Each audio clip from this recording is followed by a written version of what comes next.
so excited for today's guest. Her name is Elizabeth McCravey. She is a Show It Top designer, a podcast host of one of my favorite podcasts that I've mentioned here, the Breakthrough Brand podcast. She is also a business coach, and she has helped over 700 business owners highlight their value, myself included, through her Show It templates. She makes beautiful templates that really help you show up as the best version of yourself and really not having to worry about how you can highlight your value and how you can show your services. I think that she is just so incredible. As a human, I constantly look at her content and get so much value out of it. She's actually the person that got me back into reading. And I always appreciate that because reading was something that I had lost my love for. And so through her also just showing her lifestyle content as well as her business content, I really felt like I got to know her. So now I'm really excited to just dive deep into how she started her business, talk about failures and lessons learned. And so I'm really excited to really showcase that part of her because I haven't really gotten to be able to ask these questions. So I'm really excited. I hope that you enjoy this podcast episode. And so, okay, let's go ahead and say hi to Elizabeth, Miss Elizabeth McCravey. Elizabeth, I've been following you since 2019. You were actually one of my first investments. Oh my gosh. I don't know. I did not realize all that. I mean, I knew you were a website template customer and that we've chatted for like long times. That's amazing. Well, thanks for sharing that. Whenever I first started, I was seeing like all these therapists and counselors have like these very generic type websites. And I'm just like, that's just not who's going to attract my customer. And randomly, I think I just found you because of you were putting content about like the books you were reading, thrillers, and that was so it wasn't even I wasn't even looking for website templates. Yeah. I was looking for people who were reading like thrillers because I was looking at like getting back into reading. And so that's also something that I have to be so grateful for you because if it wasn't for you, I wouldn't have gotten a Kindle and I wouldn't have been back in the reading game. I love that. And reading's the best. So that's so fun. Yeah, it's always very therapeutic. So I'm so excited to have you. I would love for you and I to chat a little bit about your early stages of business because I was like trying to look at all your episodes and I feel like I couldn't find a place where you were talking about those early stages. And so what was that like? What do you think? Yeah. How do you get started? Yeah, I need to add more podcast episodes around that. I've thought about that recently because it can be so easy as you get farther into business to not talk about the beginning, but I love talking about the beginning. Yeah. So for me, when I first started my business, I was to really take it back to like when it truly started, I was working a 9 to 5 at a more corporate advertising agency. I was doing a lot of like medical and legal related ads. So it was a good job, but it wasn't like super exciting to me, which led me to freelance on the side. And I had some clients where I was doing graphic design for that were more like beauty and lifestyle type industry clients, and also some people I was managing their social media for. And I decided I hated my job. After like 3 months, I was newly married, new to Nashville and new to this job. I'd been there 3 months, got married during those 3 months. And I just really didn't like it. And I kept like wanting to try to stick it out, but also was like, I'm pretty good at like, once I realize something's not a good fit, being like, I'm going to like make a decision about it versus sticking with something because you should.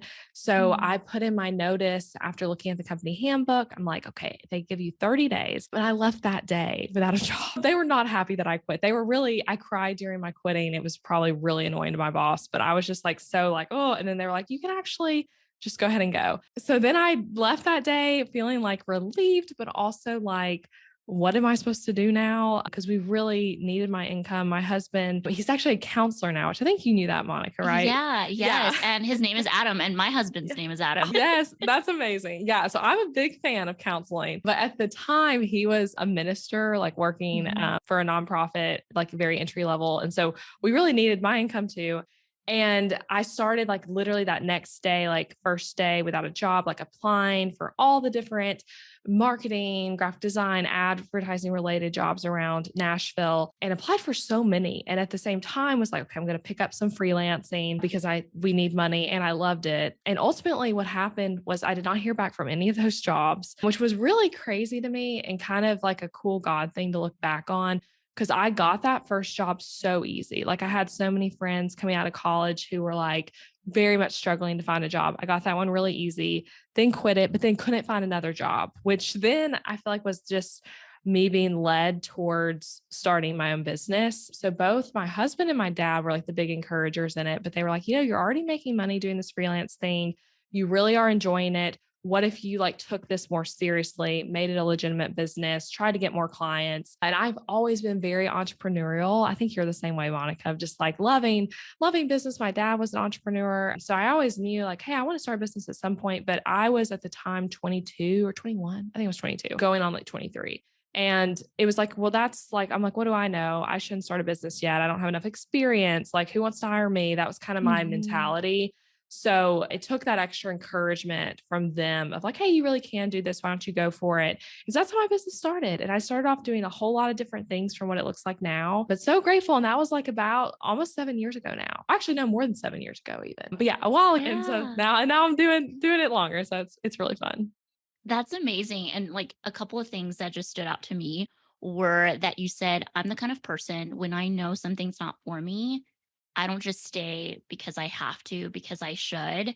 And I think like so many baby entrepreneurs, like that's a tough like thing to practice and learn and just know how to manage. Cause I think, at least for me, like I grew up with being told never quit, always like push forward even if it's uncomfortable, and how much of that keeps us in like uncomfortable situations that really don't make us happy. So I'm curious to know, was that something instilled like from your family? You said your dad was very entrepreneurial. Was that something that you learned from like your family, or just like something that you've just always done? Yeah, gosh, I would say my parents both always encouraged me to do whatever I wanted career-wise. Like when I think back to even starting my business, I actually in addition to freelancing in the probably for like the first 9 months to a year of my business having started, I was also nannying, dog sitting, house sitting, and teaching yoga because I'm also a certified yoga teacher. But I was doing all that random stuff. And neither of my parents freaked out of like, okay, she just got a college degree and now she's a babysitter.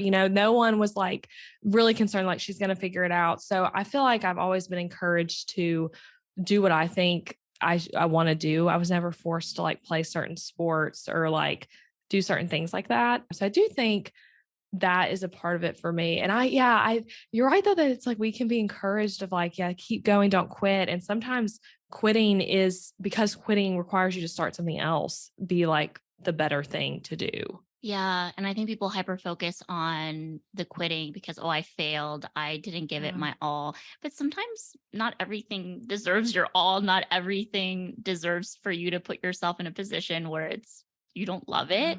I think like time is so precious that we should be doing the things that we love, not the things that we have to. But yeah, I love this was something that came from having that outside support, because a lot of people don't have that. Kind of a similar story to you. I didn't think I could do this, and I was in a job that I didn't like. However, I Yeah. stayed there for 2 years, not 3 months. And I thought this was like going to be my dream job. Completely wrong. But it wasn't. It was the support, my mom, my husband, who told me, you can do this. They believed in me before I believed in myself. Yeah. And through that support, I was able to give myself permission to just say no to things that no longer made me happy. So it sounds like you kind of had a similar experience. Yeah, I love that. And we do sometimes need people to like believe in us before we believe in ourselves. And yeah, for people listening, I mean, I think sometimes we are told the idea that you don't have to like your job or even you're not supposed to like your job. I've shared this on my podcast before, but an impactful moment for me in my career was like when I was at a wedding shower. So I'd already started this job I didn't like, telling one of my mom's friends who, she was not retired yet, but in her like 50s or 60s. She literally told me when I was telling her I didn't like my job, I'm thinking about quitting. She asked me for life updates. She said, honey, you're not supposed to like your job. And that was like her take on it. She was like, don't quit. Like you're so lucky. Like it's pays well. And, a lot of like her daughter hadn't found a job yet. And it's like just a lot of that mentality. And then I'm like, I can't do that idea that you're not supposed to like your job because that's where you spend so much of your time away from, your family and other hobbies and interests. So whether it's starting your own business or like doing just another type of job, like you're allowed to want to like your job. Yeah, yeah, absolutely. You don't always love it, right? Because there's going to be some Yeah. hard times and Yes. some things that are difficult and challenging in an entrepreneurial journey. But I agree, you do have to be passionate about it. You do have to like it, and if you don't like it, change it. Because what again, going back to what you said, is like not feeling like you have to stay or do something just because it's a have to. So I'm curious if there was one thing that you wish you had known before you began your business? What is that one thing? Okay, so I have two I want to share. Okay. One is very more practical one, but I've been thinking about this so much lately, Monica, and that is that you don't have to like register your business all over the place right when you get started. Like the moment you're like, I want a business, which I know for counseling it can be different, but for my particular field of like being a website designer, I immediately, when I was like, I'm going to do this thing, I went and registered at the county clerk, went and registered here, registered there. And it was not necessarily the way I did it. And it actually caused me a lot of issues literally today, like 7 years later, of like trying to like make sure that business is closed with the state and closed with the county. And so just allowing yourself to be a sole proprietor until you start making money and then working towards like getting an LLC and registering all the right places. I think sometimes we get too caught up in that first step. So that's one thing. But then the more like less practical, but still really practical thing that I think about all the time is just knowing that your business is going to look different as you keep going, and that's okay and should be expected. So whatever you do to like get in that business door doesn't have to be what you do years later, even just 1 year later or 5, 10 years later. So don't overthink it. Like I think that's the thing is just like, I started out first clients for social media management. Like I was managing, which that was even different times than now. There was no Instagram stories then and no TikTok and things like that. But I was posting on behalf of clients. And I definitely don't want to do that now. I'm like, that does not sound fun to me anymore. But that's what I started off doing. And so it doesn't have to stay that way. So picking something is not picking it forever. Yeah, I agree. I am in my second full time in business and I have not registered to be a PLC or an LLC only because I still don't know the structure that I want my business. I don't know if I want a group practice. I have my coaching side, YouTube. So there's more buckets. It's going to get more complicated in the next year. And that's when I'm going to be thinking about that. But I agree, even for counselors, I've had that same question. I literally just had somebody ask me, should I just stay as a sole proprietor or have an LLC? And I said, it really just depends on your risk level. Some people are very risk averse. In my particular graduate program, it was always like protect yourself, always separate yourself from the business. And so they would like scare us and put the fear on us. And so I think because of that, people have a hard time showing up on social media, especially counselors, because it's very new for counselors to now show up on social media and share a little bit about themselves and their lives. When before you would have not known anything about your counselor, blank slate, don't know anything about them. So I agree about like, you don't always have to do all like the quote unquote like right ways to do business. Like, especially if you're going to talk to a lawyer, they're going to tell you, do the LLC. Which that's where it's like maybe focus on making money first and then have those conversations.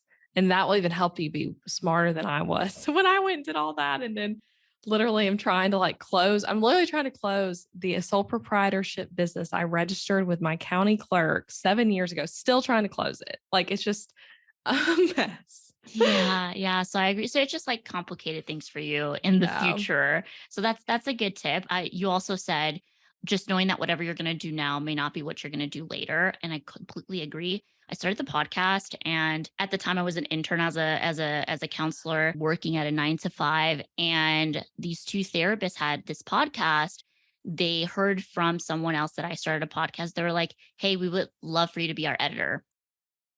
Was I an editor? Absolutely not. But I was like, of course, these are my prices. Like I made it. I'm like, these are my prices. These are my I love that. packages. They were my first client. And they were like, Yeah. you're so great. We wouldn't have never known that this is like your first, like we were your first clients. So then it got me into podcast coaching for a little bit and helping other therapists, do their podcast. And that was just something that I did during like when I was an intern to make extra cash. And then now, 2 years later, have my own practice. But yeah, like you're not always going to do the thing that you started with. And sometimes you just kind of have to, sometimes it comes to you how you can help and serve people. And sometimes you figure it out yourself and you try it. But I think, being open to like the possibilities of what you can actually, how you can serve others. Yeah. Yeah, and that's so cool that your business really started that way. That's like, yeah, so random. And I've had a few situations like that where it's like, yeah, I'll do that. And you're like figuring it out, but they don't realize you're like figuring it out. And that's okay. Yeah, that's where I felt the fear and did it anyway because it was scary, right? Wow. Like like most people will feel like an imposter Yeah. if they when they start their business. Did you ever had any like imposter syndrome or any type of those feelings when you first started? Oh, yes. I feel like all the time. And that's like, I feel like sometimes you think that that all just goes away. I still have that sometimes. And just different problems that are similar to that. But early on, I feel like my big thing was I struggled with feeling like I was always the youngest person in the room and not loving that. Even though now looking back, I'm like, I should have felt more confident in myself that I was the youngest in a room, but at like maybe a similar point as some people who were older than me. But I didn't see it that way. I was like, oh my gosh, Laurel's so much older and I'm a baby. And I got over that as like I kept going. And then, you sometimes fear this was big for me of like what people, in real life are thinking about you starting your business. I was literally on a coaching call with someone in Booked Out Designer yesterday talking about this, where she was like, she's about to announce that, like, hey, I've been a nurse, but now I'm actually starting a branding website design business. And she's like, whatever is everyone going to think, and trying to like navigate that. And it's hard when you're so concerned about what do they think about you pursuing this new thing. And it's been helpful to me to just go through it anyway. And sometimes the thing I did a lot was like making where people can't see your stories. That's the thing I always tell people. If you're like super concerned that this, one gal from college is going to judge your business, hide your stories from them. They can still follow you. They'll still see your regular posts, but you can make it to where they don't know anything's changed. But that way you can just kind of get that distraction and help yourself show up better. Yeah, it sounds like you told her to eliminate those barriers that were like making it hard for her to take that action. Cause yeah, we become perfectionists. I don't know if you know who Brene Brown is, Yeah. but Brene Brown says that the reason why we become perfectionists or we are like try to be perfect at things is because we want to prevent shame or judgment. And so with that, her having her identity as a nurse, right? Because, the first thing when you meet a person, what do they ask you? What do they typically ask you? What do you do? What do you do? Right. And so, like, that's been her identity for the whole, like, for her entire life. And now she's changing her identity. And change for people is scary because they have to adjust and get comfortable with it. So Yeah. I totally resonate with that too, because when I started my YouTube channel, I'm like, oh my God, who's gonna be watching this and like Yeah. be cringing at what Yeah, what because I'm that's so saying. putting yourself out there, especially when you talk about video content like that, different level of vulnerability. I love that you gave her that advice because sometimes it is just eliminating those barriers in order for us to take action. For you, were there barriers in your business, like your biggest, what we just say, failures, mistakes, or lessons learned that did allow you to learn and grow and really make changes in your business? There's so many I could talk about. I mean, one that comes to mind right now is I tried to move. So now I sell website templates. That's like my main thing. And I have a course for designers. And you have one of my website templates, but your website's beautiful. But when I have been doing one-on-one work with clients for not even that long, so I didn't have a huge demand yet. Um, was booking clients steadily, but what I did not make sense. So basically, I saw the idea of making templates. In this case, it was pre-made brands. So kind of like done with you, but you're buying it, you check out, you buy the brand, and then I customize it was the idea. A lot of designers sell that as a product that has a service element to it. But I was like, that's what I need to do. That's gonna be my next thing. I'm gonna like scale with this. And I was so excited. spent so much time and energy and even money like creating these and making the shop side, all of it. And it was a total flop. I ended up selling like two past clients who had already been working with me for actual custom work. So it was just in that situation, my business wasn't ready for that yet. Like the demand wasn't there. I also did a really bad job marketing it, which I look back at that version of me doing that. I'm like, I know so much more about marketing now, but you only know what you know at the time. And I basically like didn't have an email list, but sent out like one email, was barely marketing on social media, but did like one post. And so that was just a lot of wasted time and energy. But ultimately, that experience when I did like a few years later was realize I was ready to do a product. When I launched my template shop, it went really well because I did have learned from that experience. But so I wouldn't take it back, but I am like, when I talk to business owners who are thinking, I'm ready for ready to do a product. I'm ready to stop working one-on-one. I want to make products. I have a lot of good questions to kind of ask them to help them figure out if they're ready for it, and methods to try before you do all the work of making it and launch it, make sure people are like ready for it from you and all that kind of stuff. I've had a similar experience. Yeah, And it's so so I'm like, common. yes, like like, yeah, like feeling like you're ready before you're actually ready and before you actually have honed in on the skills and your audience and all this. But yeah, I agree. Like, I'm glad that you ask your clients these questions. I wish my coach did that. And at the time, like, I think like I had a coach and I was passionate about helping other therapists at the time, but I was still not concrete if that's what I wanted to do. And I was Yeah. still early on in business. I always thought like too, like, oh, I think I need more time before I can help somebody to do exactly what I've been doing and to find the success. But my coach was so encouraging and very supportive and was like, you should do a course on Oh, helping yeah. therapists, with their podcast. And so I did. And those were the most miserable months Yeah. in my business because I invested in people to help me like do a sales page, all this.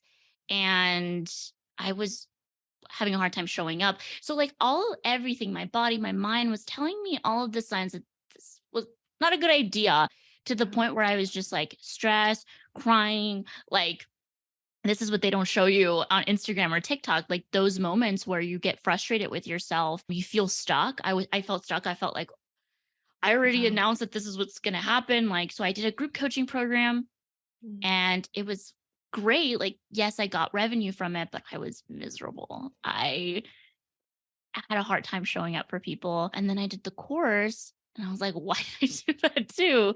But it was one of Yeah. those lessons like I wish I would have known how to ask myself the right questions to know if I'm ready and ready for the right product, because it wasn't the right product for me to be Yeah. doing. I was Yeah. overthinking it. I don't know if you've ever, maybe with your clients or your personal experience, when you started creating like courses where sometimes you feel like you're not putting enough information or not feeling like it's enough. Curious if that's something that you experienced. Yeah, so my main course, and really I have a course that comes with my website templates, but the course that's sold alone is Booked Out Designer, which is for brand and website designers and how to build the business side of design, basically. And when I first started making it, my struggle actually, Monica, was like I had this audience for my podcast being like, we want to learn business from you. Like, you sell templates, that's great. We want business. And so I was like, do I make this a course for just designers, or do I make it for all service Mm, providers? And it was a really big struggle for me because I knew like, okay, I can sell to more people and can kind of hit more of like the gaps in my business if I do everyone.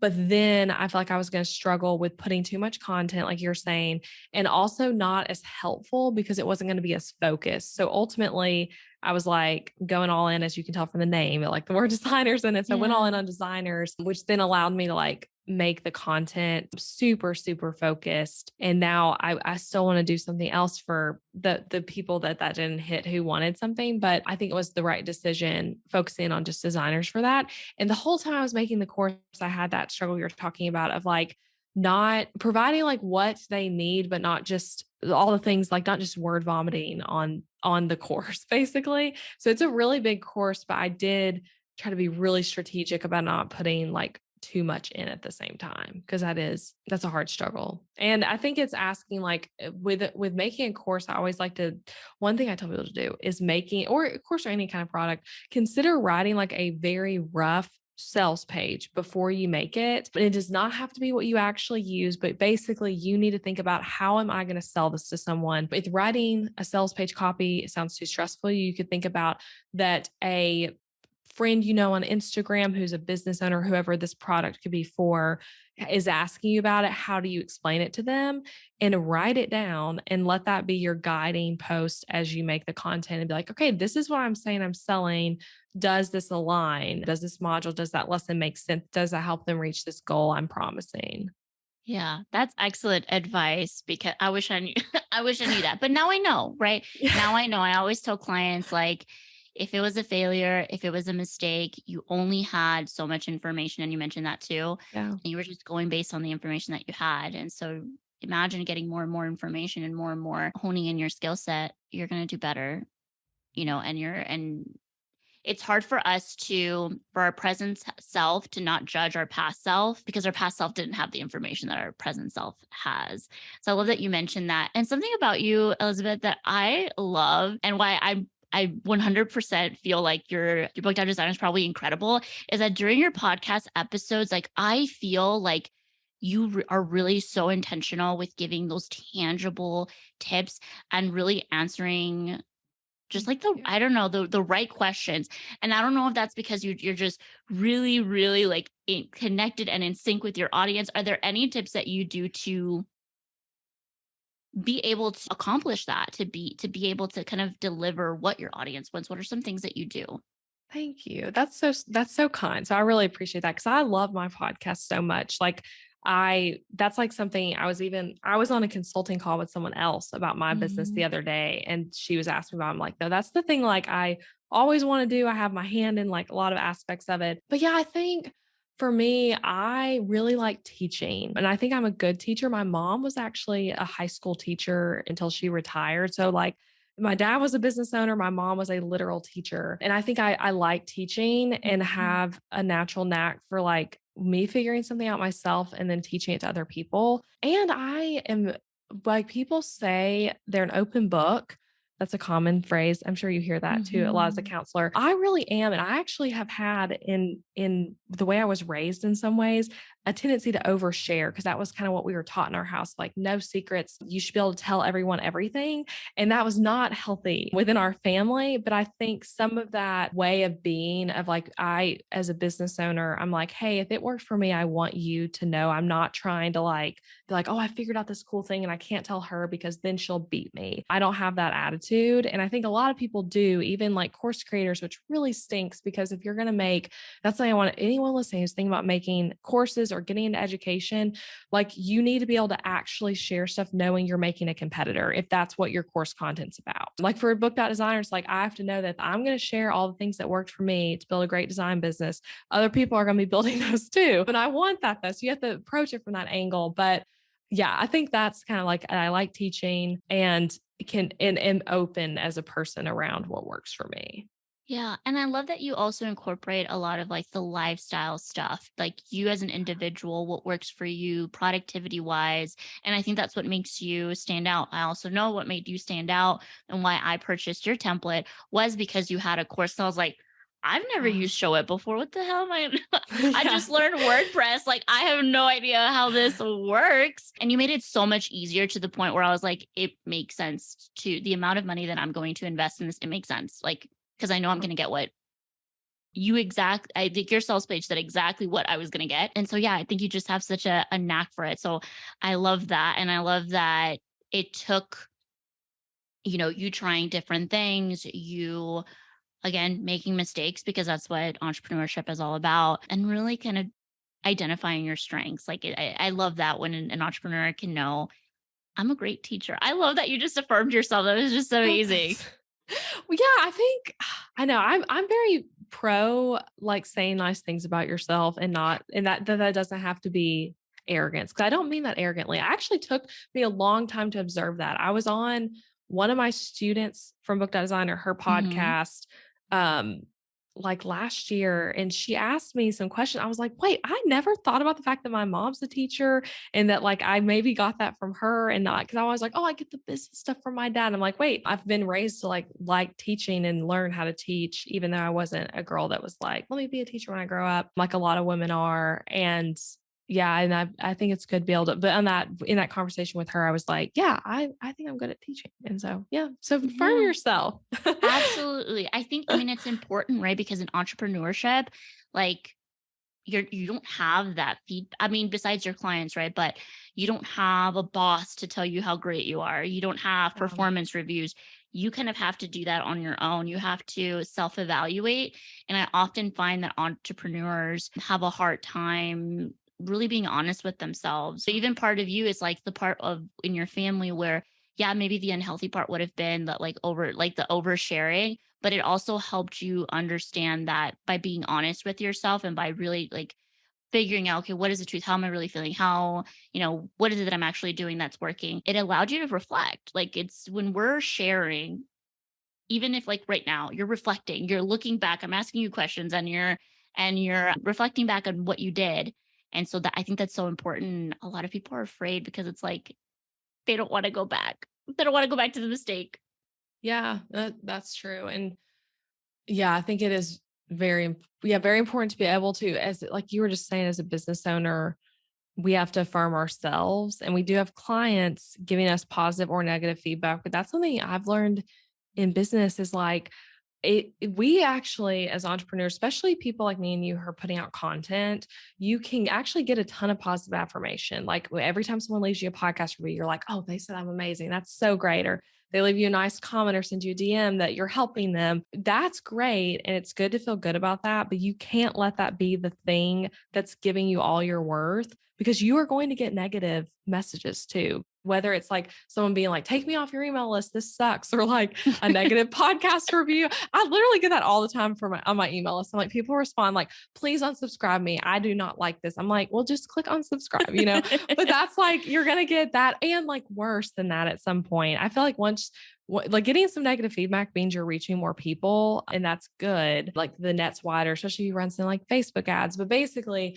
I guess what I'm trying to say is I have to myself, I try to be really careful that I'm not like getting all my worth and thinking I'm good at my business, or yeah, just feelings of like I'm doing a good job from what other people are saying, because that goes both ways, and that can't be like the ship you're riding as like this is what's making me afloat. Because then when you have a bad day and a client's unsatisfied or you get a really bad podcast review, it will rock your world entirely if that's what everything is like sitting on. Yeah, like what you're talking about is that external, like you can't always focus on that external validation because it's not always going to be there. And if not, then you'll be reactive to those negative comments, negative feedback or whatever. Yeah, that was a lesson I had to learn. I'm curious too, if at any point in your business, because we just mentioned like life never stops, right? Like regardless of what we put out there, we can possibly get negative feedback. And sometimes in business that happens. We have to tackle the uncertainty. Has there been any challenges for you life that impacted your business and anything that you feel called to share today? Yeah. Yeah, so for me, I know everyone had a crazy 2020. I feel like I've had a crazy few years since 2020 that had nothing to do with COVID really. Like technically that's affecting things, but for me, like my dad passed away mid-year 2020, completely unexpected, and that like completely rocked my world. And then since then, my husband has had to go. Adam has been the hospital 3 different times for emergency room situations with underlying health stuff.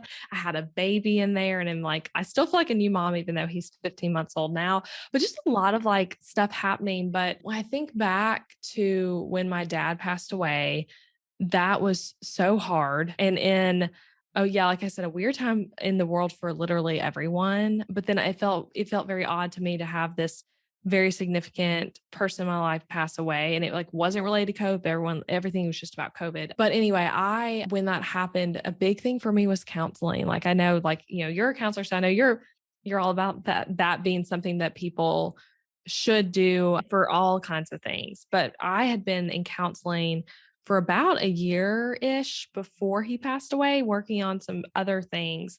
And then I'd actually kind of stopped and then started again. And that really, like that consistency of going every single week, talking to my counselor really helped me process the grief and also like move forward. And even though I still miss him so much, like literally every single day, and I also, during that time, it was really important for me to be gracious on myself with my business and like let a lot of things stop. And when I look back, if I were to do anything differently, I would have let even more stop. I like still was putting out weekly podcasts, like as that was happening, which I'm like shook by when I think back on that. But a lot of that was that I had batched a bit in advance. But I still remember on the day of my dad's funeral, podcast episode aired because it was like, again, just pre-scheduled. But yeah, so that's, I would have done less, I think, even in my business, even though in a way that was nice and distracting for me of like just something, another outlet that wasn't working and on stuff relating to that and like missing him and thinking about him. But yeah, so that's also a time that I felt grateful to have a business because I had my team members there supporting me. And honestly, I learned a lot of delegating during that time because there was stuff where it's like, okay, well, this still needs to happen and I can't do it. So like I'm going to delegate this to you, even though I've been like holding this so tightly for all these years. So yeah, that's kind of, that's one thing that has happened that, and how I kind of navigated it. Yeah, yeah. Well, thank you so much for sharing. Yeah, I mean, grief is such a long-term process. I don't think we ever Wow. get over a loss. I think we get better at feeling peace about it, but for me, like anytime if like my grandparents had died and I was very close to them. And till this day, I'm like, I can't go to like the graveyard to go and Mm, visit them because I will like my body physically reacts to yeah. it. And I just have to be okay with that. And I often had like families telling like, you should go visit them, like you should go. And I'm like, I can't, like I will not feel good for a week if I go, and that's okay. That's my limit. That's what I need Yeah. in order to process. But yeah, I think, when things like that, grief, unexpected health issues, things like that happen, it's hard for us to give ourselves grace. It's hard to stop things from rolling. But I'm glad that you are looking back and now knowing if things like that do happen, that you give yourself permission to be compassionate with yourself and give yourself the time that you need because Yeah. I think we like to continue meeting our expectations, but life, it's not business. What is it? What's it saying? Like in a corporate company, it's gonna be like if you're sick, business goes on. Yeah. For small Yeah. business, Business. Yeah. What is the, I know what what is kind it? of What you're it's like trying to say. it's in the tip of my tongue and I don't remember. It's like business as usual. Like it's not business Yeah. as usual, especially when you're a small business owner and you're you're wearing all the hats, you make all the Mhm. decisions, and something major like someone who is very influential in your life and who just passed away, or your loved one and partner going through a tough time like that. And also being a mom, like all of those things, I would have reacted the same way. So yeah, so thank you so much for sharing. I think we forget that we have a whole life outside of our business. Yeah. Yeah. And it is so good to, yeah, to pause and let yourself grieve however. And that looks so different for everyone. I experienced that a Mhm. lot with my dad passing of like everyone who's close to him. And I have a sister and we both were so different in our reaction to Yeah. everything. And it's just like, that's okay. Like you're saying that you didn't want to go to your grandparents' grave. It's like, yeah, like that's your thing. And someone else might be like, that's like what they need to do a lot. It's all different for everyone. Yeah, I agree. Are there, I kind of want to shift the focus too Yeah. as we're wrapping up the conversation, but I definitely wanted a whole space for you in that moment. It is definitely tough and grief is never easy. So I'm glad that you and Adam and your beautiful baby boy, I saw that viral video Oh my and gosh. it Yeah. just gives me so much serotonin every time I see that viral video. That's funny. We'll have to like link to that Yes, for we're gonna people. I will have my editor put the clip right here Okay. so Y'all ready for this? that Okay. everybody we can have a smooth transition, right? But yeah, I love that. It gives me so much serotonin. And again, I mentioned to you that one of the reasons why I found you was because your love of books and you just being open about what you loved. But I'm also curious about what books have changed your life the most. Like Yeah. it doesn't have to be nonfiction, it could be fiction too, but I'm just curious. Do you have any Yeah. books that changed your life? Yeah, so I mean, the most I like you were saying that we kind of have connected over mystery stuff. Like I love mystery thriller type books. That's what I read the most of. But those books aren't life changing. They're just fun and Yeah. enjoyable typically. But yeah, books that changed my life. And this is like a cliche, but obviously the Bible is really big for me in my faith. And I love reading the Bible. I think oftentimes Christians, we can get focused on like, well, this person wrote this book Mm. about God on this particular, but going back to like, let's actually read God's word is like big to me. Another book is The Road Back to You, which I have you read that one, Monica? Throw back to you. It's about the Enneagram. I have it. And I think Okay. I skimmed to it because whenever I told Adam about the Enneagram, he's an Enneagram 9 and he just started getting all the books about No. Enneagram. I'm like, okay. That's funny. Yeah, I love Enneagram stuff. I'm like less into it than I have been in different seasons, but Adam, my husband, and I both read that book. And then we also heard the author speak at an event we were at. So it's really cool. It's good on like I feel like so much Enneagram content is like, you're a 6, so you're clearly anxious and blah, blah, blah. Like it can be like we throw it at people, but this is Yeah. more like what's great about your type, how to make improvements to be healthier within your type. So it's a lot of helpful advice in that way. So I really like that book. And then another one that I love is Own Your Life by Sally Clarkson. I I haven't read hate that one. Okay. Yeah. I don't love the title. I feel like it's kind of like, I don't know. There's something about it. I've never loved the title of it, but it's a really just beautiful book about like womanhood and faith. And she's an author I've always really liked. So that's one. Those are three I love. I probably could think of more if I thought longer, but those are the ones that come to Yeah. mind. Yeah. And I think for every season, books can change our lives, Yeah. for every season. So yeah, love the Enneagram. What's your I'm a, Enneagram type? wh- well, well, I want you to guess first. What Oh do my you think? gosh. Well, a typical guess would be like a 3 because that's so entrepreneurial. I feel like everyone thinks that, but maybe even a 4.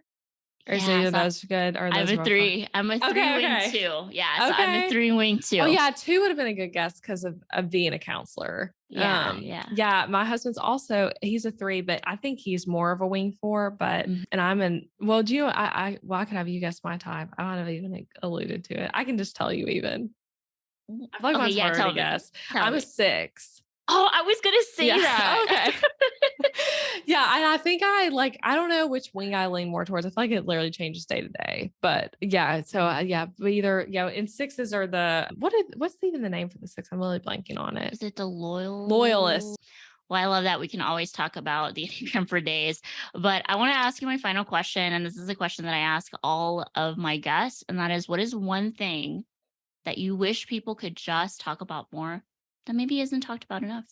One thing I'll share, I feel like in the business space, especially, we don't talk, people who are teaching about business don't talk enough about what they are doing with the money they're making in their business and their personal lives. Like we talk about like start a business for, financial freedom and things like that. But then it's like, what does that actually look like? But I try to be someone who does talk about that because I have always felt like that's a gap. And I remember again, I still feel like it's a gap, but especially earlier in my business, I'd look at like these big name mentors who are really successful in business. And I'm like, they are talking about you having this huge launch or whatever it is. But I'm like, what are you doing though with the money you're making? Like, are you putting in the stock market? Do you invest in real estate? Do you like buy Bitcoin? Are you buying gold and hiding it under your house? Like, I don't know because like you aren't talking about it. So that's something I've always been like, I wish people were talking more about that and more about like giving, like, what are you doing in that regard with your money that you're making from your business? So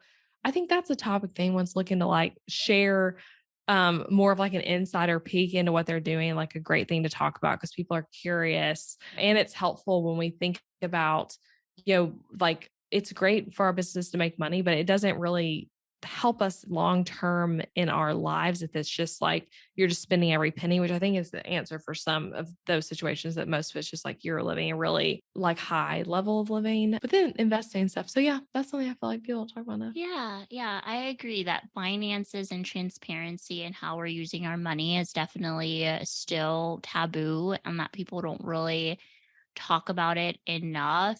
And also, like, even just like the non revenue goals that were Yeah. accomplished. Well, thank you so much for being on the podcast. Where can people find you if they want to connect with you? Who are you looking for in 2023 to be able to serve. First, if you like podcasts, which you do, if you're listening to this amazing podcast right now, yeah, I love everything you're doing, Monica. But I also have a podcast, like you were saying earlier, called the Breakthrough Brand Podcast. It's a lot of like some lifestyle stuff, some business and marketing advice. I talk about a variety of things. And I also do some interviews with mostly me solo. And then my website templates and book.designer are both on elizabethmccravy.com. That's where I am on Instagram too, is at Elizabeth McCravy. And my website templates are great for counselors like you, Monica, and also for other types of female business owners who really want like a standout personality driven website that's not going to be a total pain to customize and set up yourself. You can very much DIY it without coding, without like scary website stuff, and be able to do it yourself. So Yeah. And I'm a testimony. Just go look at my website. your And website's so fun. I was literally clicking all over it this week, and I was just like, oh, I'm gonna read that. I'm gonna read that. And it's like, yeah, it's fun to hang out on your site. which your latest episode reminded me that I needed to change the year at the bottom of the, like all the things that you need to change to your website, or like I don't know what the video was, but it was cool. Like the things that you could do. I also recently loved your podcast episode on how to have more fun during the holidays. Oh And yeah, thanks. yeah. So thank you so much. So, so grateful for you. And I hope you have a wonderful day. You too. Thank you. This was so fun.